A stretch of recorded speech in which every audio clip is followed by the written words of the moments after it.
Hey everyone, this is Yogita Singh, your fitness transformation coach and a bikini athlete. आप सभी का स्वागत करती हूँ आपके अपने यूट्यूब चैनल पर। क्या आपको पता है किसी भी एक्सपीरियंस या फिर जो लोग इस फिटनेस इंडस्ट्री से जुड़े हुए हैं, जो नॉलेज रखते हैं, उनका फेवरेट सप्लीमेंट क्रिएटिन है। बिल्कुल क्रिएटिन है, लेकिन फिर भी लोग इसे लेने से डरते हैं। ऐसा क्यों है? इसके पीछे रीजन है क्रिएटिन के साइंस की प्रॉपर नॉलेज नहीं होना। तो आज हम इस वीडियो में डिस्कस करने वाले हैं क्रिएटिन क्या होता है, इसके क्या बेनिफिट है और इसके क्या ड्रॉबैक है और बेनिफिट भी दे सकता है। इसको किस टाइम पर लेना चाहिए, कितने ग्राम लेना चाहिए और इसकी साइकिल करनी चाहिए या फिर हमें इसे ड्रॉप भी करना चाहिए, तो हम सारी चीज डिटेल में कवर करेंगे, तो जिससे आप लोगों को सारी इन्फॉर्मेशन मिल जाएगी क्रिएटिन के बारे में। तो बिना वक्त के वीडियो को स्टार्ट करते हैं। तो सबसे पहले समझते हैं बेसिकली क्रिएटिन सप्लीमेंट क्या है। तो क्रिएटिन सप्लीमेंट एक नेचुरल कंपाउंड है जो हमारी बॉडी खुद प्रोड्यूस करती है। हमारी बॉडी में लीवर, किडनी, पैनक्रियाज इसका प्रोडक्शन करती है और साथ ही साथ ये 3 अमीनो एसिड से बना होता है। बेसिकली इसका प्रोडक्शन हमारी बॉडी में नेचुरली होता है। ये फूड सोर्सेस फिश, चिकन और red meat, specially red meat और बीफ से हमें प्रोड्यूस होता है। लेकिन अपनी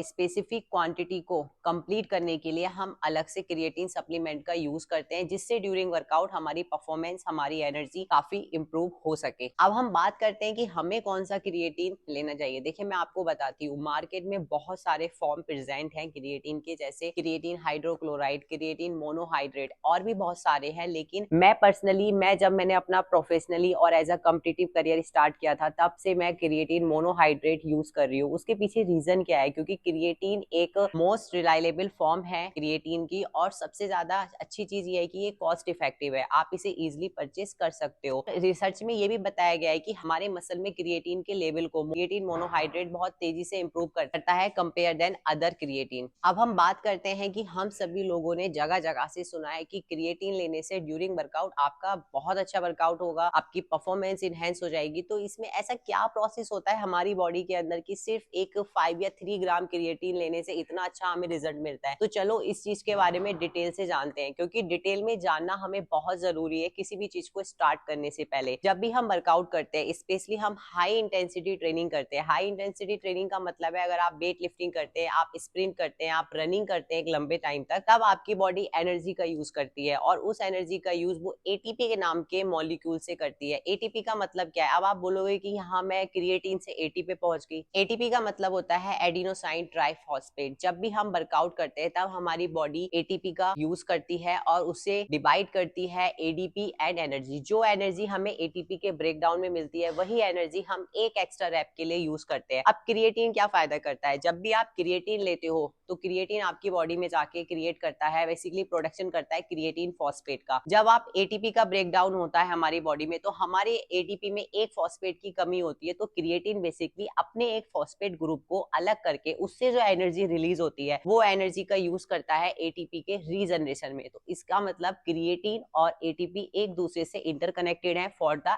एनर्जी एक्सचेंज। क्रिएटिन अलग से कुछ नहीं कर रहा है, वो जाता है एटीपी को दोबारा रीजनरेट करता है और आपको एक एक्स्ट्रा रैप के लिए, एक लंबे टाइम तक, एक हाई इंटेंसिटी वर्कआउट के लिए फोकस करता है। अब बात करते हैं कि हमें कितने ग्राम ऑफ क्रिएटिन लेना चाहिए। तो देखो बेसिकली अगर मैं एक नॉर्मल डाइट की बात करती हूँ तो आपको 1 से 2 ग्राम क्रिएटिन मिल जाता है डेली का, लेकिन ये मोस्टली नॉन वेजिटेरियन ऑप्शन से मिलता है। और मैं आपको एक चीज और बता देती हूँ, वेजिटेरियन ऑप्शन में बहुत ना के बराबर आपको क्रिएटिन मिलता है। तो देखो जब भी आप अपनी बॉडी में क्रिएटिन को लोड करना चाहते हैं तो इसके 2 तरीके होते हैं, बेसिकली फेज होते हैं। या तो आप लोडिंग फेज कीजिए या फिर मेंटेनिंग फेज कीजिए। अब आप सोच रहे हैं लोडिंग फेज क्या है, तो चलो डिटेल में बात करते हैं। लोडिंग फेज का मतलब होता है कि डेली आप 20 ग्राम की क्रिएटिन की लोडिंग अपनी बॉडी में डेली कर रहे हो, जिसे आप 4 से 5 डोजेस में डिवाइड कर सकते हो। और इस साइकिल को आप मैक्सिमम 6 से 7 दिन लेकर जाते हो। इससे फायदा क्या है? और एक चीज इससे पहले मैं आपको बताना चाहती हूँ, जब भी हम अपनी मसल्स में क्रिएटिन को लोड करते हैं, उस प्रोसेस को हम सैचुरेशन कहते हैं। सैचुरेशन का मीन्स होता है कि अपने मसल्स में क्रिएटिन को लोड करना।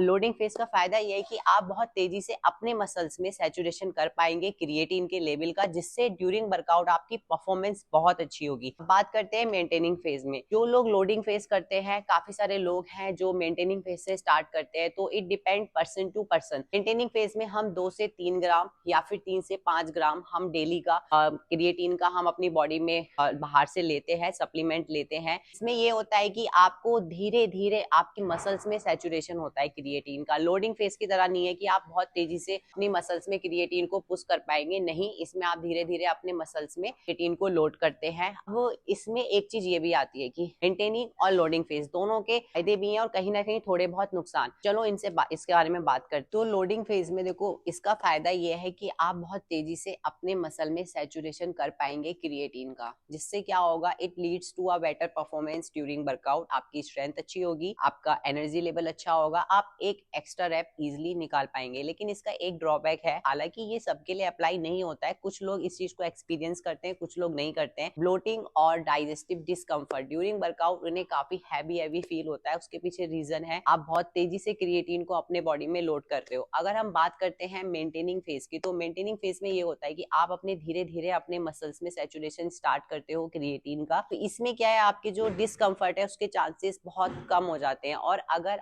मैं आपको सजेस्ट करूंगी, अगर आप लोडिंग फेज कर रहे हो, उसके बाद आप धीरे धीरे अपने डोजेस को डाउन कीजिए और अपने मेंटेनिंग फेज पे आप आ सकते हो। डाउन साइड ये है कि आप अगर लोडिंग फेज करके आ रहे हो तो आपको इतनी तेजी से रिजल्ट नहीं मिलेंगे, तो यहाँ पे आपको पेशेंस रखना है। मेंटेनिंग फेज में आपको धीरे धीरे आपको बॉडी इंप्रूव करेगी, आपकी स्ट्रेंथ इंप्रूव करेगी।